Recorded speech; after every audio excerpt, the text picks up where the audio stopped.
Bonjour et bienvenue dans l'univers de Rosie pour euh, notre rendez-vous sur les plantes médicinales et leurs vertus.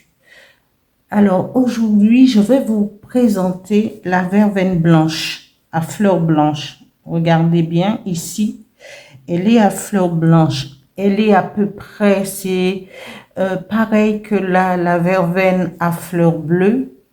Ça plus ou moins les mêmes vertus que la verveine bleue. Mais la verveine blanche, en plus d'avoir les vertus euh, qui propres à sa couleur blanche, eh bien, elle a aussi des vertus spirituelles parce que les gens qui ont des verveines blanches devant chez eux, apparemment, c'est une protection pour la maison, pour l'endroit environnant et beaucoup dans les maisons antillaises. D'autres fois, hein, parce que maintenant, je ne sais plus si les gens, ils ont continué avec ce coutume d'avoir des plantes spirituelles tout autour de chez eux. Voilà. Alors, je vais vous parler de la verveine blanche. Bon, c'est les mêmes vertus. Alors, si vous voulez, c'est à peu près les mêmes vertus que la verveine bleue, mais en plus, voilà, je devais vous la faire connaître aussi. Elle a une fleur blanche. Voilà. Alors, la verveine blanche, euh, son nom scientifique est Verbena astata alba, est une fleur vivace herbacée qui ajoute une touche d'élégance et de grâce au jardin.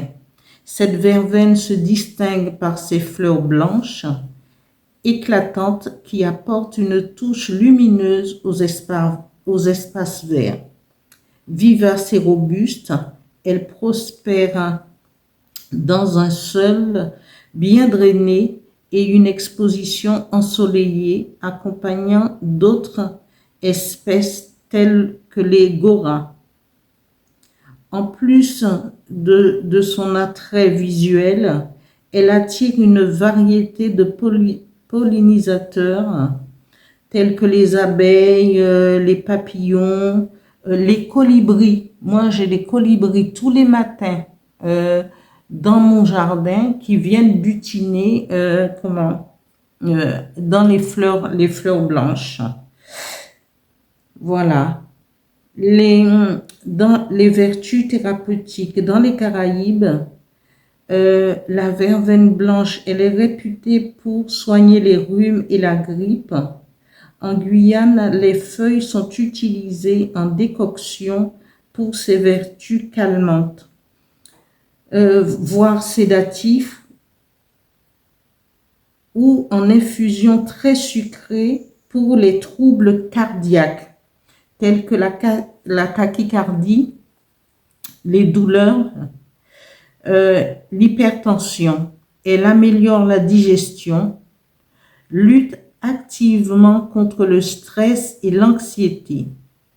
La verveine améliore votre qualité de peau et votre teint. Elle soulage les nausées et les troubles digestifs, atténue les crampes et les spasmes musculaires. Elle apaise aussi les douleurs physiques, musculaires aussi. La verveine aussi est aussi une plante magique qui éloigne les mauvaises énergies et les esprits négatifs et attire l'amour, la prospérité et l'abondance. Elle repousse aussi les cauchemars. Si on a tendance à faire des cauchemars en infusion, c'est très conseillé de prendre à peu près 3 feuilles de verveine blanche pour une infusion le soir avant le coucher. Voilà. Et pour toutes d'autres références, il y a déjà la vidéo sur la verveine bleue et c'est les mêmes composants et c'est les mêmes qui soignent à peu près les mêmes pathologies. Outre ces effets comment spirituels, voilà, c'est les mêmes pathologies. Merci d'être présent et présente pour le dimanche, pour ce petit instant sur les plantes. Voilà. Là maintenant, j'ai fini de vous parler des plantes de mon jardin. Je vais essayer de parler je continuerai toujours, mais à faire des petits lives, si je peux, chez d'autres personnes qui ont des plantes médicinales. La semaine prochaine, je pense que je vais parler des vertus du corosol, les feuilles de corosol. Ça, c'est très important parce que, voilà, je vais essayer de parler du corosol et on verra. D'accord. Merci, bon dimanche à vous et à dimanche prochain.